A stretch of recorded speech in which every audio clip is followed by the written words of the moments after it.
Hello, everyone, and welcome to the Bible Rave. So, today I want to discuss kind of time and how we don't get to dictate how time is processed for others.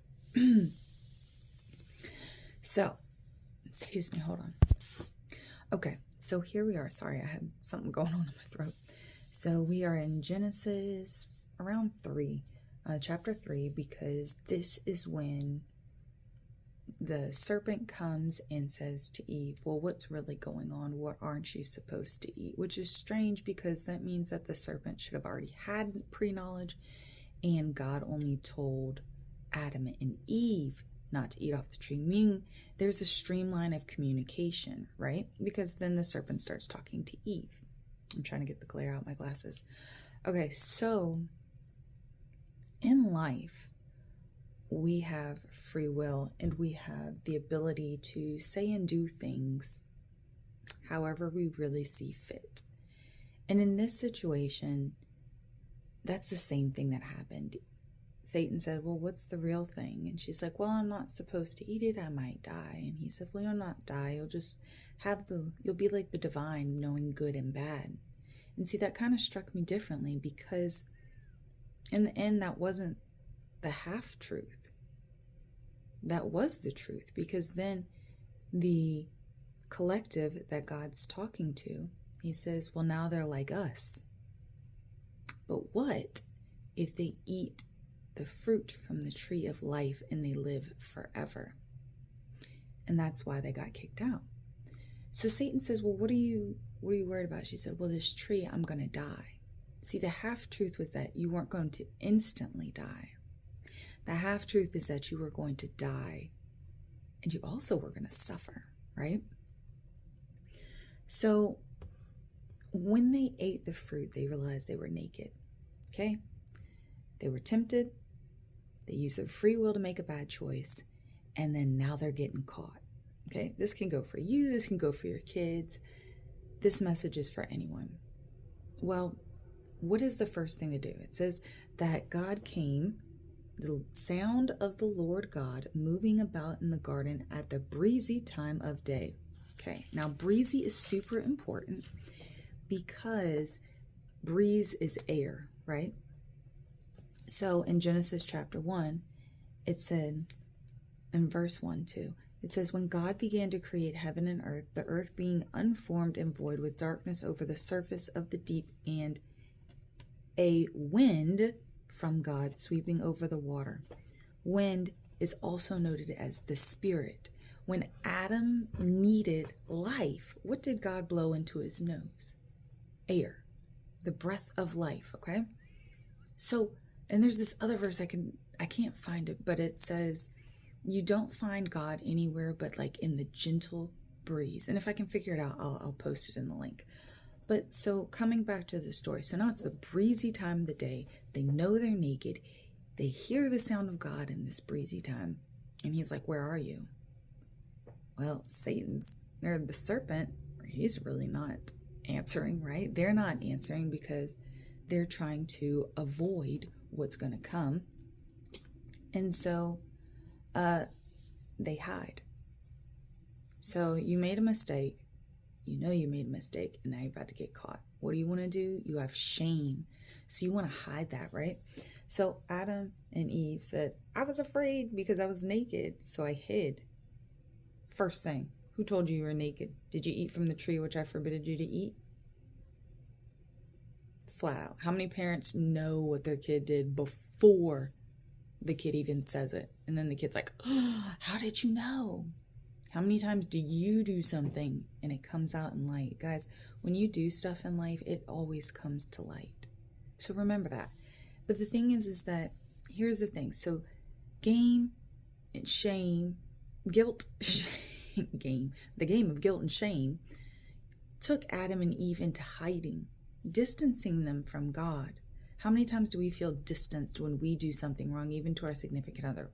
So anyways, then God said, okay, let's figure out what happened, right? He said, well, you ate it. And he said, so now Adam's like, well, I don't want to be the only one in trouble, right? How many times we hear that? So he goes, the woman you put at my side, she gave me the tree and I ate. He just threw her under the bus, right? So God said, what is this you have done? So I thought it was interesting how he went straight to yelling at her. He's like, because there's an exclamation point in the Bible. This is the Tanakh, the Hebrew English Tanakh, JPS, Hebrew English Tanakh, by the way. And the woman said, she's like, oh man, I'm about to get in trouble. She said, well, the serpent duped me and I ate. Level 2 of blame. All of a sudden, Lord God said to the serpent, because you did this, more curse shall you be. And so then he starts to say, well, the serpent, you have to stay on your belly. And I thought that was interesting because that means that the serpent wasn't on its belly. And then I kind of think like, well, what happens if you have legs and you look like a snake? You're kind of a lizard, right? So now this little lizard has its legs chopped off. That's all I can imagine. And it says you're going to strike at their heel and they're going to strike at your head. And here's the thing though, he doesn't say he's going to put an enemy between Satan and man. He says specifically between you and the woman, which is so strange to me because he's pitting them together, but kind of leaving Adam out in a way. Like, you were victimized. We're going to punish these people first, right? So Satan, you got to go on your belly. You can't do anything but eat dirt and strike at human heels for all the days of your life, right? So now he's coming back. Everyone's getting in trouble now. So Eve, you're going to keep striking at his head. He said, I will make most severe your pangs in childbearing. So if you ever want to know why it hurts to give birth, there you go.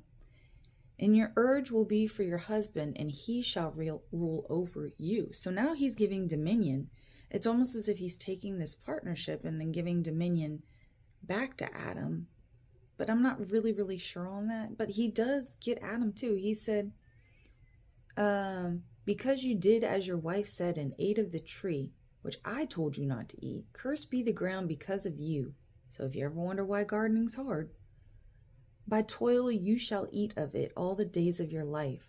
But your food shall be the grasses of the field, and by the sweat of your brow. You get to eat bread until you return from the ground. And see, here's the thing. So what I've noticed is that when God put them in Eden, he said you can eat all the fruit trees, meaning anything with seeds in it. So think about all the things that are in the grocery store that don't have seeds in them. Anything with seeds in them fruit-wise, and anything you can grow.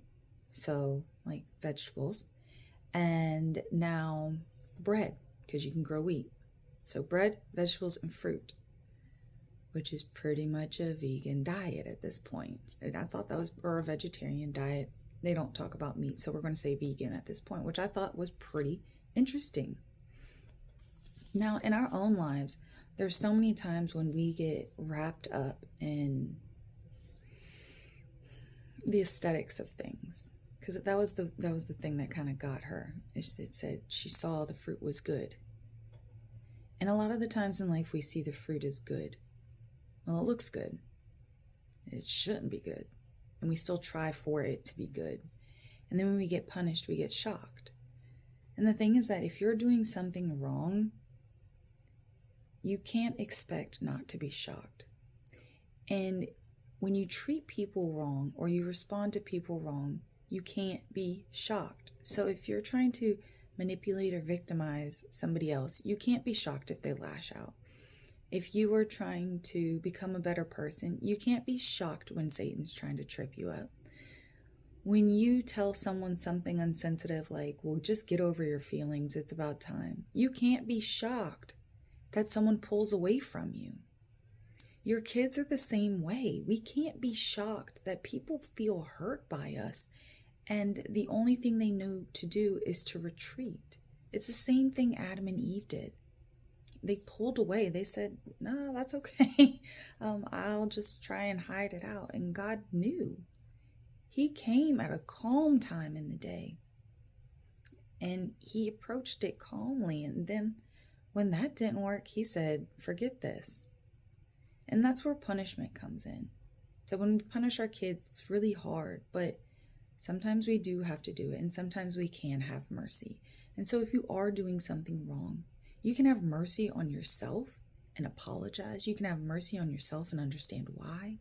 If you're being victimized, you can have mercy on yourself and understand why you're allowing this situation to happen. And if you are just really lost on it all, please send me an email. I'll drop my email in the bottom. Send me an email so I can try and help you. But today, we learned a lot about just what happens when you get in trouble and our responses. And that starts, we're in the 3rd chapter of Genesis. So it's been from the beginning. So the goal here is to rediscover how to do it differently. And I'm super excited to be here with you. So I'll talk to you later.